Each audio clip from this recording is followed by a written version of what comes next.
referência para a gente poder ter um parâmetro de como é que está a nossa caminhada. Bom, nós vamos encerrar agora a musicazinha, vamos dar um tempo nela, vamos elevar o pensamento a Deus, mentalizar a figura amada de nosso mestre amado Jesus. Ele que asseverou que quando duas ou mais pessoas estivessem reunidas em seu nome, lá ele estaria. E nós estamos reunidos, Senhor, não pelos corpos, mas pelo coração, pelo ideal, Senhor, de nos juntarmos a Ti, nos unirmos à equipe espiritual, para pedirmos, Senhor, por todos aqueles nossos entes queridos, amigos, familiares que partiram antecipadamente ou na hora que Deus assim o quis para a pátria espiritual.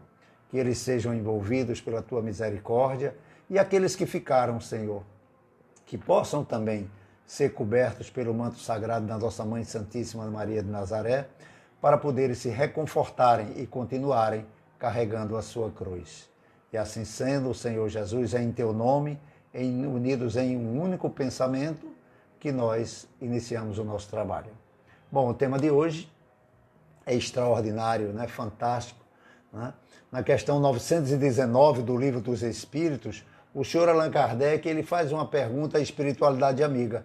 Qual o meio mais prático, mais eficaz de se melhorar nessa vida e resistir ao arrastamento do mal?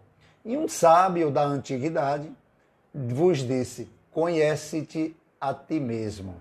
Essa frase normalmente é atribuída ao filósofo Sócrates, 470 anos, que viveu 470 anos antes de Cristo.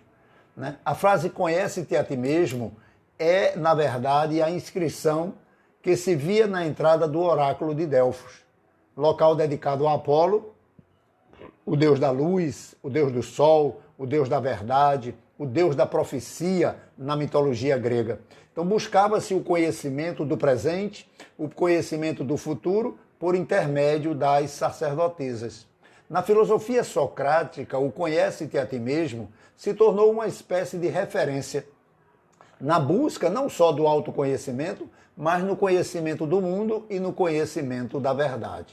Para o pensador grego, conhecer-se é o ponto de partida para uma vida equilibrada, mais autêntica e bem mais feliz. Na verdade, a frase completa é: conhece-te a ti mesmo e conhecerás o universo e os deuses. Nessa visão, maturidade não é um desdobramento natural do tempo vivido, e sim o resultado da vontade, do esforço do indivíduo em conquistá-la. Exatamente por isso, é possível encontrar pessoas vazias em plena velhice e, ao contrário, mentes sábias no auge da juventude. Como o autoconhecimento não é uma tarefa das mais fáceis, uma parcela significativa da humanidade prefere se debruçar na janela para espionar ou encontrar nos outros o que ela quer esconder ou valorizar em si mesma. É muita pretensão de alguém usar as pessoas como alvos de seu olhar ou de sua língua, quando pouco ou quase nada sabe de si mesma. Né? O autoconhecimento não acontece em um estalar de dedos. É um processo sem fim que se inicia dia após dia e tem como objetivo nos levar a conhecer os nossos sentimentos, os nossos pensamentos mais íntimos, os nossos padrões e mecanismos de autodefesa ou de sabotagem contra nós mesmos. É um processo que possibilitará o enfrentamento dos nossos medos, dos limites autoimpostos para superar as nossas carências e as nossas limitações. A doutrina espírita afirma, através dos próprios espíritos, que nós somos em essência.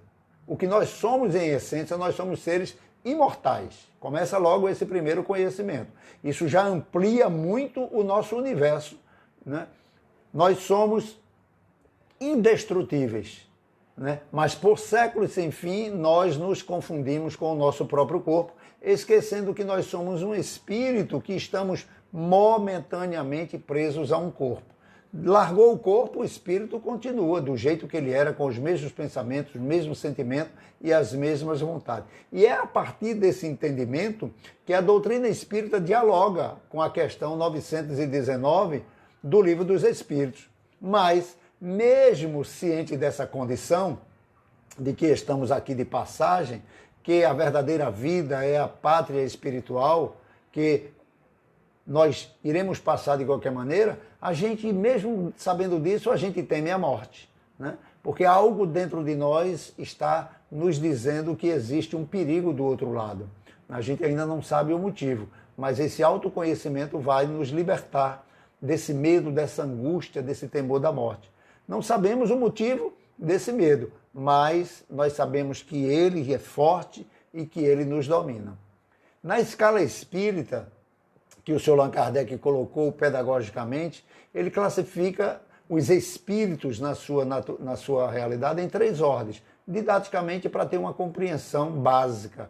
Na terceira ordem estão os espíritos imperfeitos, aqueles que predominam a ignorância, o desejo do mal e todas as más paixões que lhe retardam o progresso.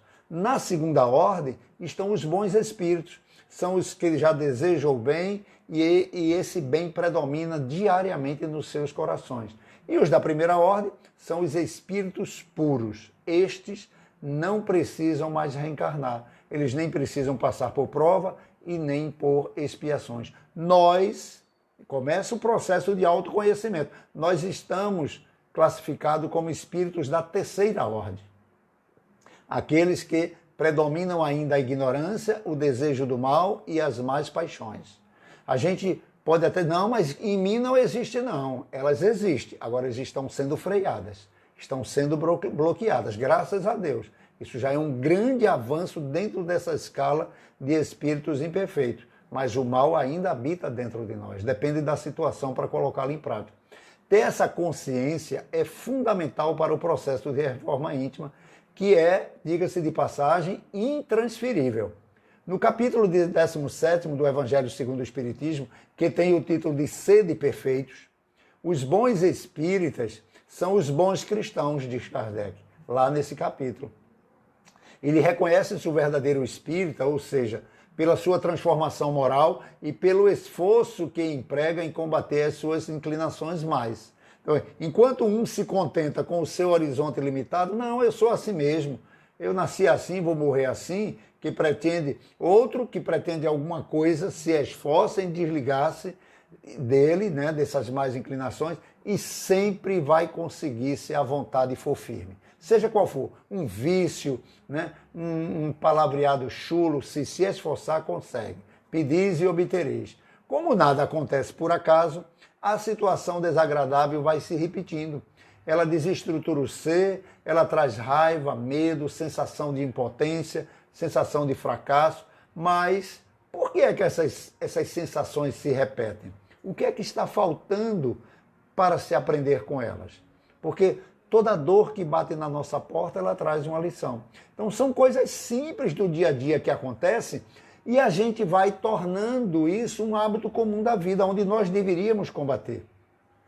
Buscar em nós o que é que foi tão forte assim que me desestruturou emocionalmente. São coisas simples, como uma mensagem que chegou no WhatsApp, mas que não era para você, né? Ela foi para o grupo errado, ela trazia um conteúdo desagradável, ou não se destinava ao perfil daquele grupo, mas a pessoa que recebeu levou para si e já disse foi por gosto e criou todo aquele inferno nela mesma, né? Foi uma palavra de um amigo, né, que numa conversa fortuita tomou um caminho inesperado, trouxe um trecho de um livro que foi parar na sua mão, lhe trazendo lembranças das quais gostava ou não gostava. Então tudo isso é um processo de autoconhecimento, né? Uma linguagem, uma lembrança de alguém que você não vê há muito tempo, que lhe remete na memória uma lembrança. Essa lembrança ela pode ser triste ou ela pode ser muito feliz. Então o autoconhecimento é a qualidade dos sentimentos que eu guardo no meu coração.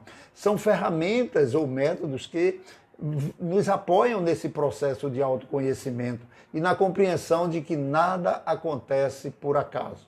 Aquela ação, aquele pensamento, aquele sentimento daquele momento, ele traz percepções em nós, na nossa bagagem emocional, de quem nós somos, né? O que foi vivido com aquela sensação, o que é que foi processado e o que é que foi guardado no íntimo do nosso coração em forma de emoções.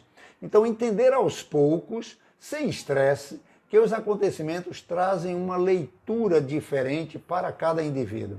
Exatamente porque cada um enxergará com o seu grau de maturidade, que de acordo com a maneira como lida com as questões que lhe exigem uma ação imediata, estas definirão quem somos, se estamos agindo instintivamente ou se estamos agindo racionalmente.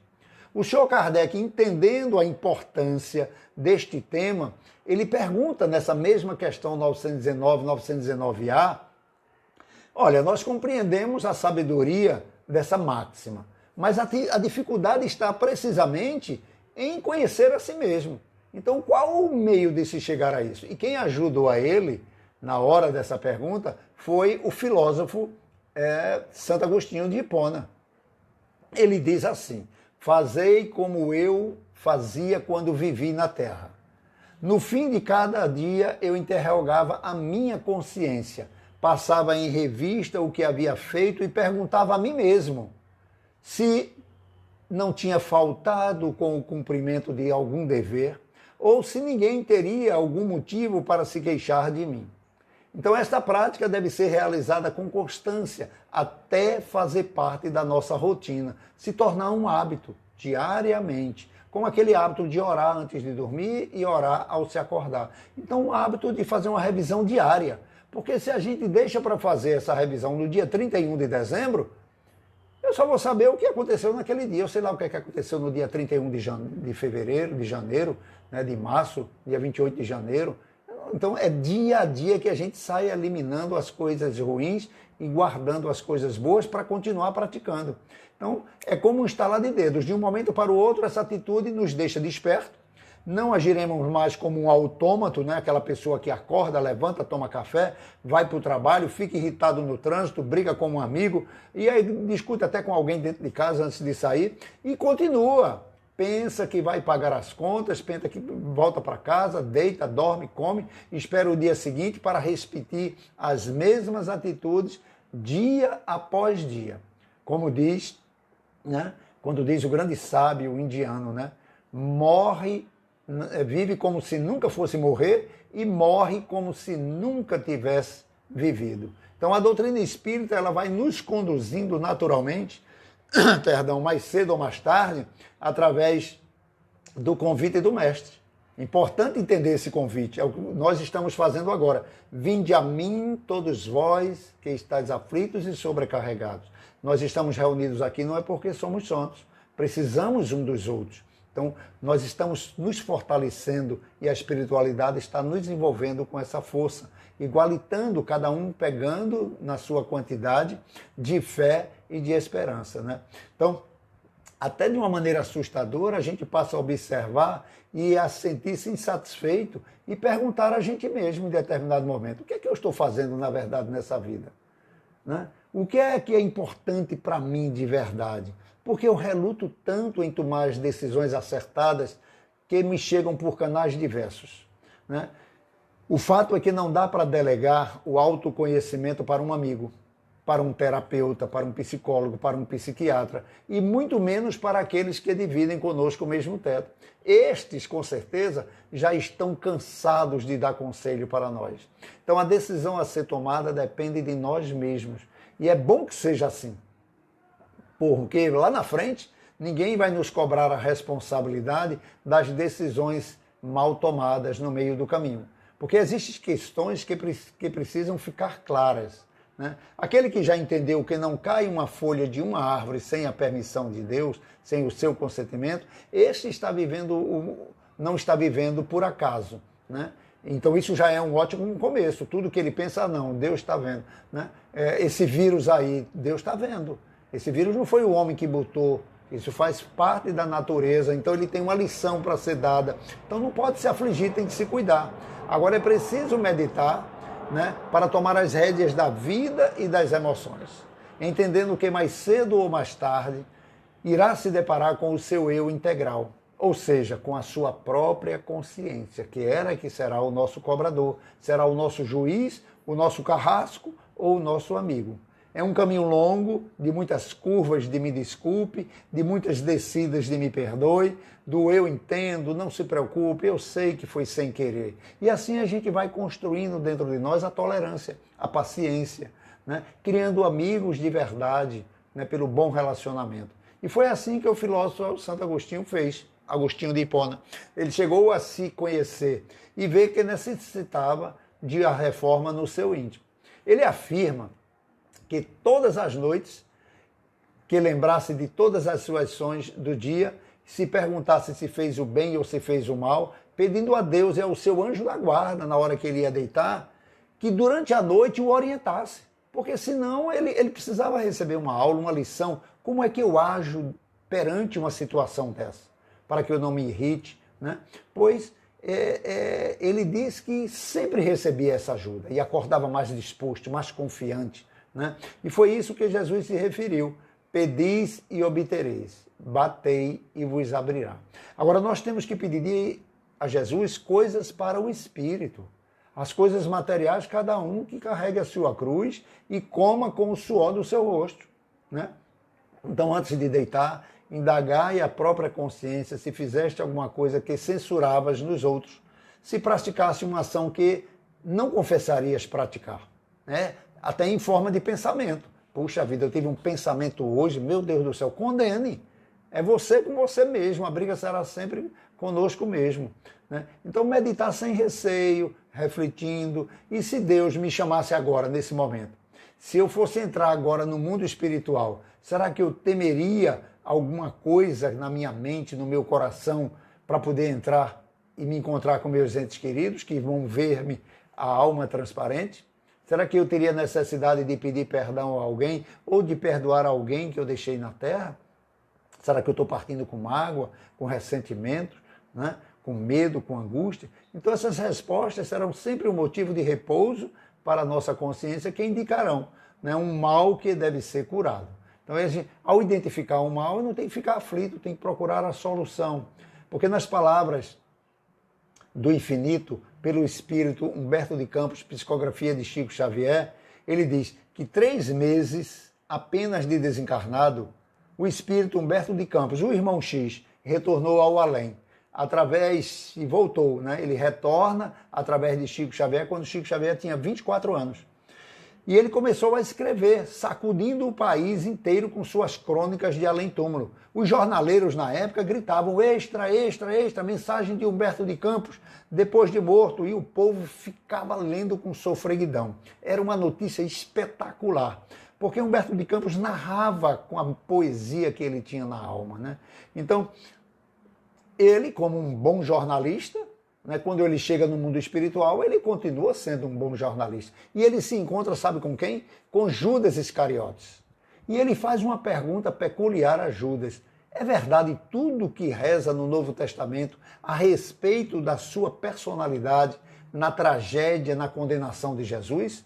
Ele queria saber se tudo ocorreu daquela maneira mesmo, ouvindo da própria boca de Judas Iscariotes.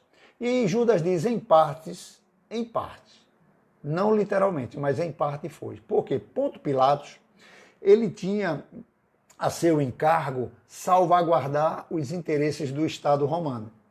O Sinédrio desejava o reino do céu a ferro e fogo, e Roma estava querendo o reino da terra.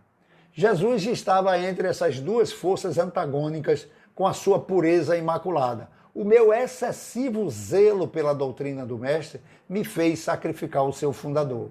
Acima dos corações, eu via a política. Eu vivia no meio deles. Eu conhecia todas as tramas. Então, a única arma que poderia triunfar, e Jesus, com suas teorias, nunca poderia conquistar as rédeas do poder, seria eu envolvendo a política nesse meio, né? Então, eu planejei uma revolta surda, como se projeta hoje em dia na Terra, para a queda de um chefe de Estado. Da mesma maneira, entregando, pois, o mestre a Caifás. Agora, eu não julguei que as coisas atingissem um fim tão lamentável. E, ralados de remorso, eu presumi o suicídio, porque era a única maneira que eu encontrava de eu redimir a mim mesmo pelo ato que eu tinha praticado. Mas Humberto de Campos continua questionando ele. Não. Você chegou a se salvar pelo arrependimento?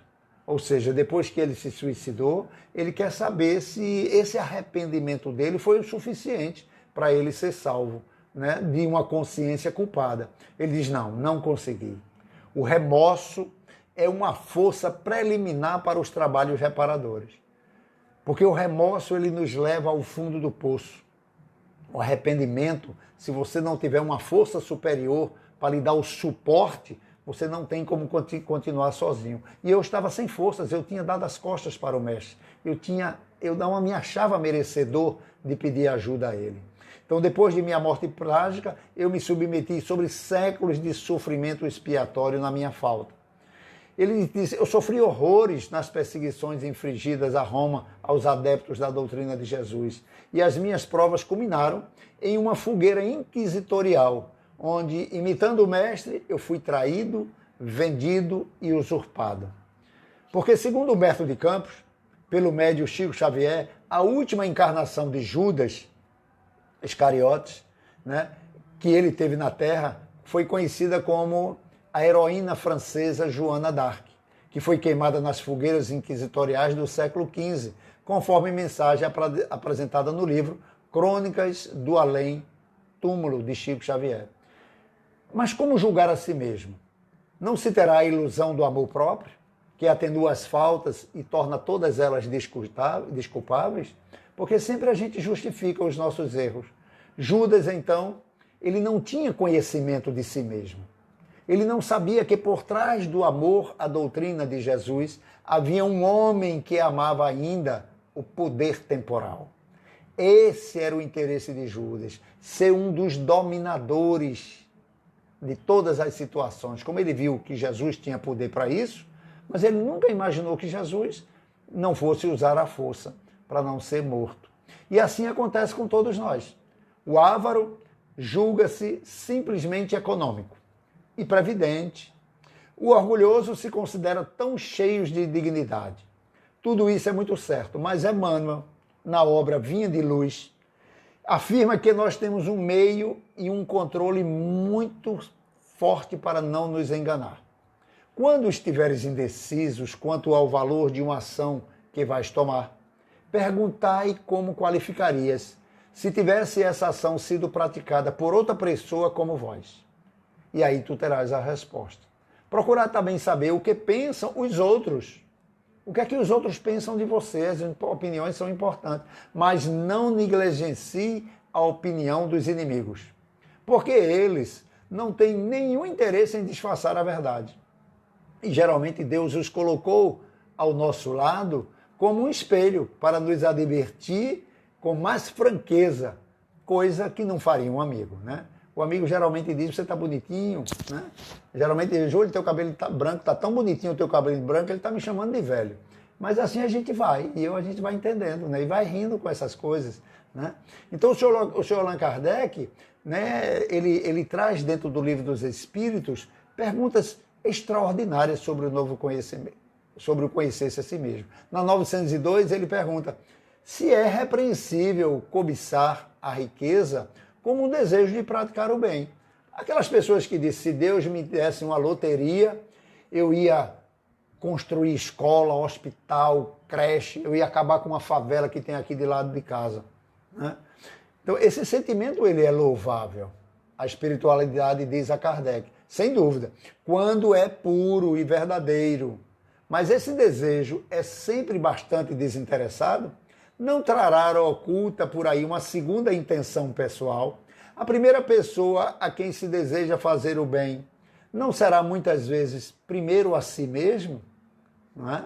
Primeiro a si mesmo. Então essa franqueza, esse autoconhecimento vai nos dando essa força da gente ver que a gente é capaz sim de querer enganar a si mesmo e às vezes até negociar com Deus, como se ele fosse uma criança que a gente com um bombom pudesse enganar, né? Então aquele que tem a verdadeira vontade de se melhorar, que explore, portanto, a sua consciência, a fim de arrancar dali as más tendências, como se arranca ervas daninhas de um jardim. Que se faça um balanço na sua jornada moral, Como o negociante que faz, no final do mês, os seus lucros de perdas e ganhos, né? E ao fim de cada trabalho, nós vamos nos assegurando que o primeiro será mais proveitoso do que o outro, né? Todas as vezes que nós tomamos as precauções, o sucesso com certeza será redobrado. Se a jornada foi boa, pode dormir em paz, né? E se esperar sem temor, um despertar suave na outra vida. Como se expressou através de Jesus, através do evangelista, né? Jesus, através do evangelista, Mateus, no capítulo 7, versículo 4 e 5. Tirai primeiro a trave do vosso olho, depois, então, vede como podeis tirar o argueiro do olho do vosso irmão. Nessas palavras citadas por Mateus, Jesus destaca a facilidade que o homem tem de perceber os erros alheios e a dificuldade que tem de perceber os seus próprios defeitos, né? Para julgar a si mesmo, seria necessário poder mirar-se num espelho, transportar-se de qualquer maneira para fora de si e considerar-se como outra pessoa, perguntando: que pensaria eu se visse alguém fazendo o que eu faço? A partir deste hábito, fica mais fácil conhecer suas qualidades em desenvolvimento que estão ainda frágeis, requerendo cuidados e atenções especiais, que são nossas imperfeições já classificadas por nós mesmos como negativas.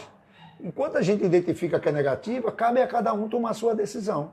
Aceitar todas as boas e más, compreendendo que somos espíritos em evolução, portanto sujeitos a erros, equívocos e omissões. Este é o primeiro passo. Nós vamos cometer. Quantas e quantas vezes a gente sai do centro, sai do evangelho no lar e 10 minutos, 20 minutos depois tem um pensamento ruim, um pensamento negativo.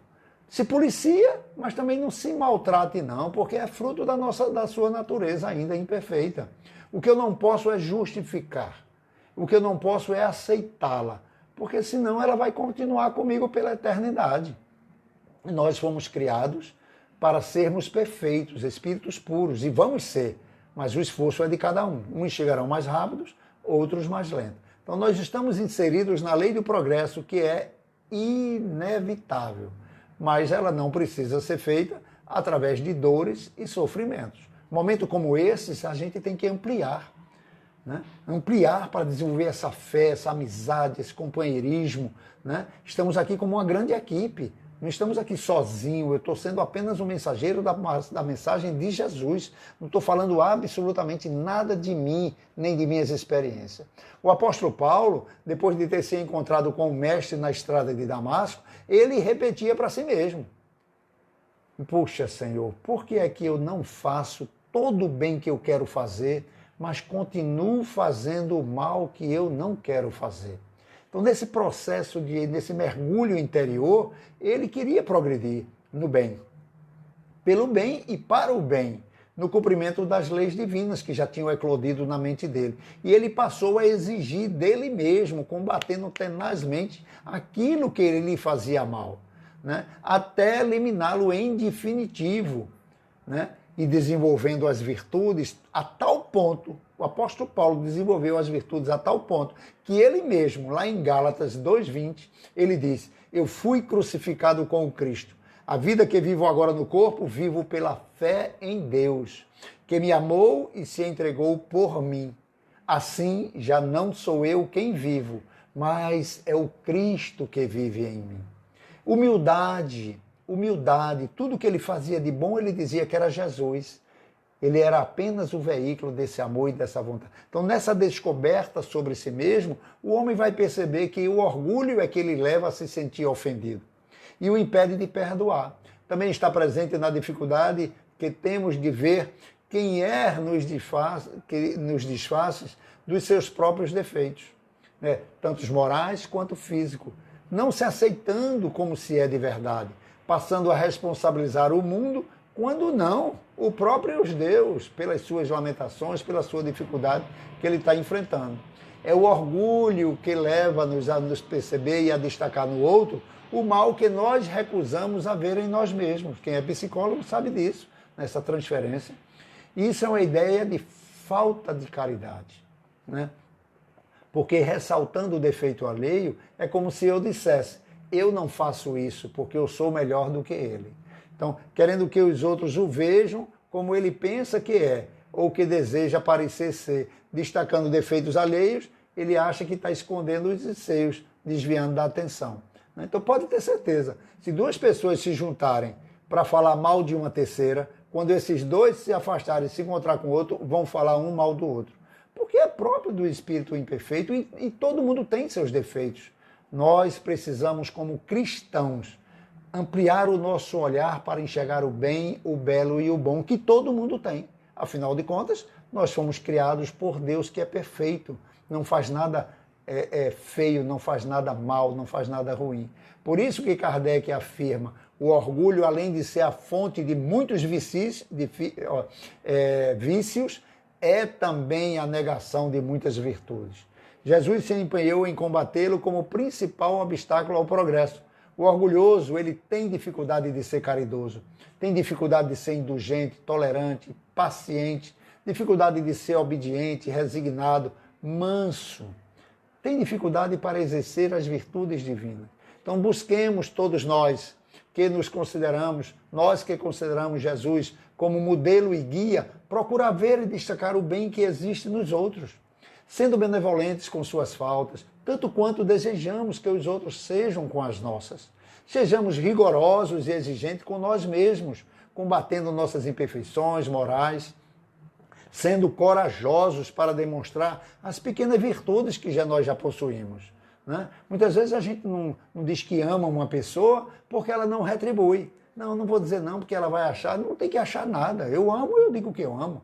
O outro pensa o que ele quiser, problema dele. Eu amo vocês, problema de vocês. Se acha que eu estou aqui dizendo isso apenas porque está no momento. Não, eu tenho um carinho, né? A gente quando diz ama, é um carinho, uma alegria, uma felicidade, uma vontade de estar junto, de verdade, de coração com cada um. Já pensou se a gente tivesse agora todo mundo numa mesa redonda, batendo papo, abrindo o evangelho para fazer um evangelho no lar? Que coisa abençoada, que coisa linda. E a gente pode fazer isso em desdobramento na noite de sono. Nós estamos fazendo isso agora. Porque quando Jesus asseverou, quando duas ou mais pessoas estivessem reunidas em meu nome, ele não disse dentro da igreja, dentro do centro, da assembleia, do templo. É em qualquer lugar, em qualquer momento, na pátria espiritual ou como um momento como esse. Então busquemos, todos nós, né, essa aceitação do princípio da doutrina espírita, quem eu sou, de onde eu vim e para onde eu vou. E o que é que eu vim fazer aqui?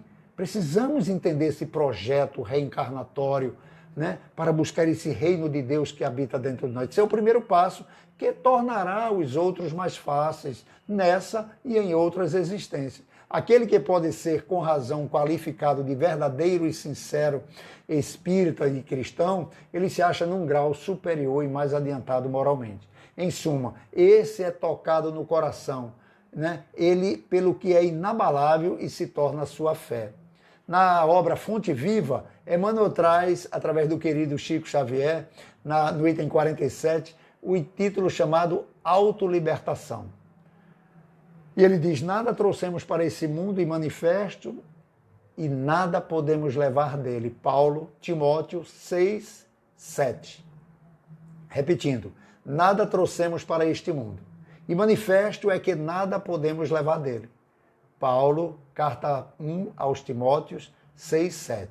Se desejas emancipar a alma das grilhetas escuras do eu, começa o teu curso de autolibertação, aprendendo a viver como possuindo tudo e nada tendo, com todos e sem ninguém. Se chegaste à terra na condição de um peregrino necessitado de aconchego e socorro, se sabes que retirarás dela sozinho, resigna-te a viver contigo mesmo, servindo a todos em favor do teu crescimento espiritual para a imortalidade. Consagra-te ao bem, não só pelo bem de ti mesmo, mas acima de tudo, por amor do próprio bem. Fazer o bem porque é bom fazer o bem a quem faz o bem. Realmente grande é aquele que conhece a própria pequenez ante a infinita vida que se dispõe ao seu redor. Jamais suponhas que a tua dor seja maior do que a dor do teu vizinho. Aquilo que te encoraja pode espantar muitos e o material de tua alegria pode ser o veneno nas mãos do teu irmão. Sobretudo, combate a tendência ao melindre pessoal, com a mesma persistência empregada no serviço de higiene do leito em que repousas. Muitas ofensas registradas é peso inútil para o coração. Jamais suponhas que a tua dor seja maior do que a teu vizinho. Sobretudo, combate sim, como escreve o Sr. Allan Kardec, com letras vivas, Mensagens de Jesus, o Espírito de Verdade, na Revista Espírita de 1868. O Espiritismo, como outrora, a minha palavra, deve lembrar os incrédulos que acima deles reina a imutável verdade. O Deus bom, o Deus grande que faz que germinem as plantas e levantem as ondas. Revelei a doutrina divinal como um cefeiro, reunia em feixes e bem esparsos na humanidade e disse: vinde a mim todos vós que sofreis. Mas os homens ingratos se desviaram do caminho reto e largo que conduz ao reino de meu Pai e se enveredaram pelas ásperas sendas da impiedade. Meu Pai não quer aniquilar a raça humana, ele quer ajudando-os uns aos outros, mortos e vivos, isto é, mortos segundo a carne, porquanto não existe a morte. Vos socorrais mutuamente, e que se faça ouvir não mais a voz dos profetas e dos apóstolos, mas daqueles que já não estão mais no corpo, a clamar: orai e crede. Pois a morte é a ressurreição e a vida é a prova escolhida, durante a qual virtudes houverdes cultivado, e crescerão e desenvolverão como um grande cedro. Homens fracos, não compreendeis as trevas da vossa inteligência? Não afasteis o facho que a clemência divina vos coloca nas mãos, para vos clarear o caminho e conduzir-vos aflitos, perdidos no regaço do meu Pai?